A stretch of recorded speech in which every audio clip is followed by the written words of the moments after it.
Assalamualaikum warahmatullahi wabarakatuh. Alhamdulillahi rabbil alamin. Wassalatu wassalamu ala asyrafil anbiya'i wal mursalin wa ala alihi wa sahbihi wa man da'a bida'watihi ila yaumiddin. Amma ba'd. Sekali lagi kita merafakkan kesyukuran kita kepada Allah Subhanahu wa taala. Kerana dengan limpah dan kurnianya dapat kita sambung lagi pelajaran 23 bahagian sirah ini masih dalam wanita suri teladan ummah. Iaitu berkaitan dengan Sayyidatuna Fatimah, Ratu Syurga.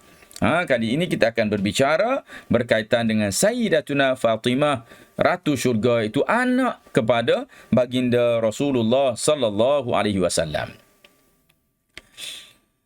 Objektif pembelajarannya ialah memahami riwayat hidup Sayyidatina Fatimah, mempelajari sifat utama Sayyidatina Fatimah, mempelajari sebahagian kisah kehidupan Sayyidah Fatimah dan iktibar daripadanya, serta mengetahui sumbangan Sayyidatina Fatimah. Dan yang terakhir, menjawab soalan di bahagian deskripsi. Sayyidatuna Fatimah radhiyallahu anha, namanya Fatimah binti Muhammad sallallahu alaihi wasallam. Gelarannya Az-Zahra. Maksud dia apa? Maksudnya putih berseri-seri. Perkahwinan, berkahwin dengan Sayyidina Ali bin Abi Talib tu, dan dikurniakan 4 orang cahaya mata, iaitu yang bernama Hasan, Husin, Zainab dan juga Ummu Kulthum. Jangan baca Ummu Kalthum. Ummu Kalthum tu orang kita. Dia Ummu Kulthum.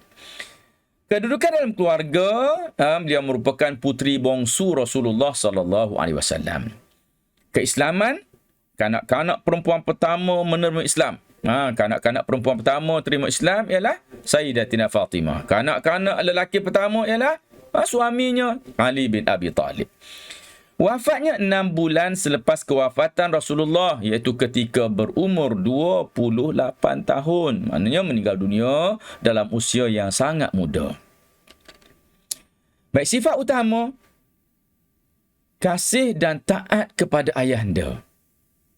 Kasih dan taat kepada ayahandanya. Sangat sayang kepada ayahandanya. Sangat sayang kepada keluarga. Jadi selain menyokong usaha dakwah, beliau juga menguruskan makan dan minum ayahandanya selepas kematian ibunya, sehingga digelar Ummu Abiha. Apa makna Ummu Abiha? Yang bermaksud ibu kepada ayahnya. Kenapa? Setelah ketiadaan ibunya, iaitu Sayyidatuna Khadijah radhiyallahu anha, maka Sayyidatina Fatimah lah yang menguruskan ayah dia, uruskan Rasulullah, makan minumnya semua dijaga oleh Sayyidatina Fatimah. Kerana itu dia digelar dengan Ummu Abiha. Sifat utama yang kedua adalah redha dan tabah terhadap apa yang berlaku terhadap anggota keluarganya. Sayyidatina Fatimah redha dengan dugaan yang dihadapi oleh Rasulullah SAW. Rasulullah diuji, Rasulullah dihina, Rasulullah dicederakan. Dan tabah menghadapi kehidupan yang serba kekurangan. Jadi ini perlukan kesabaran yang tinggi.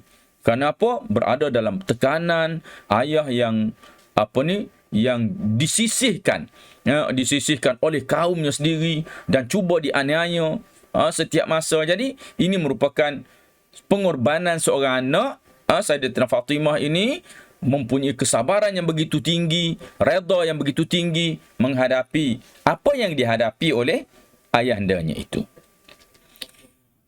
Dari sudut sumbangan, pendorong kepada Rasulullah ketika ditentang oleh kafir Quraisy.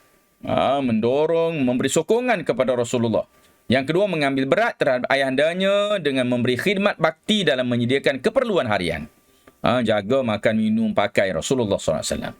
Yang ketiga, berjaya mendidik anak-anak menjadi Muslim yang soleh. Macam mana kita kata tak berjaya? Sedangkan kita tak boleh kata tak berjaya. Kenapa? Kerana anaknya Hasan dan Husin adalah merupakan ketua pemuda syurga.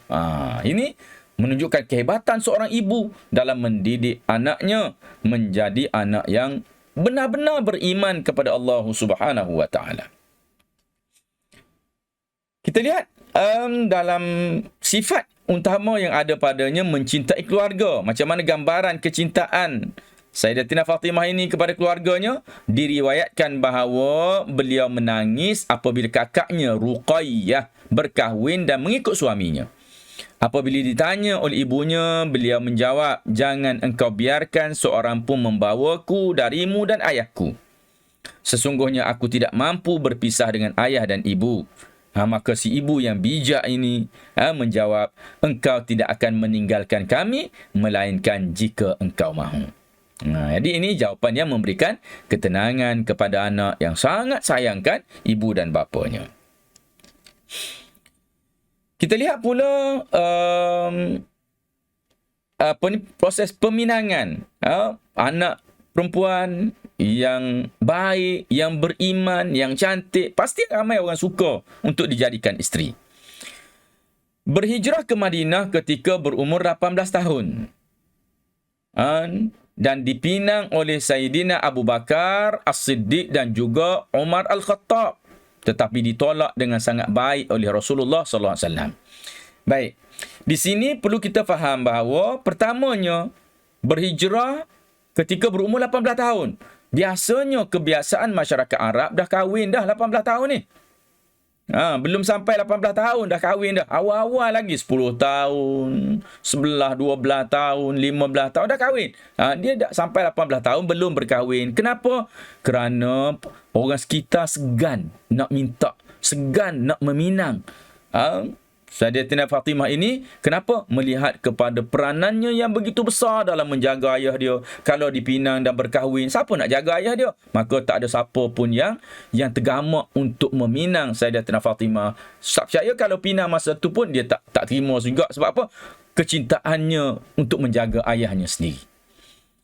Kemudian siapa yang meminangnya? Sayyidina Abu Bakar, Sayyidina Umar. Ini budaya orang Arab. Mereka biasanya akan meminang anak-anak kawan-kawan mereka. Ini bukan satu perkara yang buruk. Ini perkara yang meminang ini merupakan satu perkara yang dikira sebagai adat mereka dan ia tidak dianggap sebagai suatu perkara yang memalukan. Okey, jadi Sayyidina Abu Bakar, sahabat Rasulullah, Sayyidina Umar, sahabat Rasulullah, meminang Sayyidatina Fatimah ini, tetapi Rasulullah tak setuju. Tapi Rasulullah mempunyai cara yang sangat baik untuk menolak peminangan kedua-dua orang ini. Sayyidina Umar dia tak kecil hati, Sayyidina Abu Bakar pun tak kecil hati, peminangan dia ditolak kerana Rasulullah sangat pandai dalam berinteraksi dengan sahabatnya. Lalu Sayyidina Umar mencadangkan Sayyidina Ali untuk meminang Sayyidatina Fatimah. Dia cadang orang lain pula. Daripada dapat pada orang yang tak beriman, orang yang tak bagus, dia berusaha untuk diberikan, dipadankan dengan orang yang terbaik. Kerana itu Sayyidina Umar mencadangkan Sayyidina Ali, "Kaulah masuk minang." Sayyidina Ali sangat malu mengenangkan kekurangan dirinya berbanding dua orang sahabat besar tersebut. Sayyidina Ali ni miskin. Dia bukan kaya macam Sayyidina Umar dan juga Sayyidina Abu Bakar. Lalu dia rasa rendah diri, tapi Sayyidina Umar meyakinkannya tentang kelebihan dirinya. Sayyidina Umar meyakinkan Sayyidina Ali bahawa engkau ni kanak-kanak pertama masuk Islam, engkau merupakan keluarga Rasulullah sallallahu alaihi wasallam juga dalam keluarga besar. Jadi engkau mempunyai peranan yang banyak dalam peristiwa hijrah, engkau ada peranan yang tersendiri. Jadi ini tidak dapat dinafikan dengan ilmunya yang begitu tinggi. Ini galakan yang diberikan oleh Sayyidina Umar kepada Sayyidina Ali supaya dia meminang Sayyidatina Fatimah untuk dijadikan isteri. Sayyidina Ali pergi bertemu Rasulullah dalam keadaan malu dan bersembang agak lama tanpa menyatakan hajatnya. Tak tergamak nak cakap. Akhirnya Rasulullah SAW bertanya, "Apa hajatmu, wahai Ibnu Abi Talib?" Sayyidina Ali menjawab, "Aku ingin meminang Fatimah binti Rasulillah." Rasulullah menjawab dengan muka yang ceria, "Marhaban wa ahlan." Itu je jawapan yang diberikan oleh Rasul. Marhaban wa ahlan. Sayyidina Ali balik dalam keadaan seakan tidak percaya dengan apa yang berlaku. Kemudian apabila ditanya oleh beberapa orang yang tahu tentang cerita tersebut, lalu Sayyidina Ali menjawab, "Aku bersembang dengan Rasulullah tentang perkara tersebut." Lalu baginda menjawab, "Marhaban wa ahlan." Lalu para sahabat yang lain berkata, jawapan daripada Rasulullah sallallahu alaihi wasallam, memadai untukmu. Kalau bahasa kita jangan bimbang lah. Jawab Rasulullah jawab gitu tu kira okey dah, terima dah tu. Jangan susah hati dah. Jadi ini jawapan yang diberikan oleh Rasulullah. Yang akhirnya Sayyidina Ali dan juga Sayyidina Fatimah dikahwinkan menjadi suami isteri. Iktibar daripada kehidupan Sayyidatina Fatimah ini, pertamanya kita hendaklah menjadi anak yang soleh dan solehah agar mendapat keredaan daripada Allah Subhanahu Wa Taala. Yang kedua, kita hendaklah berkhidmat kepada kedua ibu bapa agar hidup diberkatinya. Kena khidmat, maknanya kita kena berkhidmat, bagi sumbangan kita kepada kedua ibu bapa agar kehidupan kita diberkati oleh Allah Subhanahu Wa Taala. Kita hendaklah berperanan untuk mewujudkan keluarga yang diredai Allah agar bahagia di dunia dan di akhirat. Maknanya, kita jangan mengharapkan peranan orang lain untuk mewujudkan sebuah keluarga yang diredai Allah. Kita kena berperanan wujudkan suasana dalam rumah kita, suasana rumah yang mendapat keredaan Allah Subhanahu Wa Taala. Sebagai penutup, klik link di bahagian deskripsi di bawah video ini untuk jawab soalan. Mudah-mudahan soalan yang itu membantu kamu untuk kamu lebih memahami tajuk yang Ustaz ajar ini. Jadi Ustaz sudahi dulu dengan aqulu qauli hadza wa astaghfirullahal azim li wa lakum. Wassalamualaikum warahmatullahi wabarakatuh.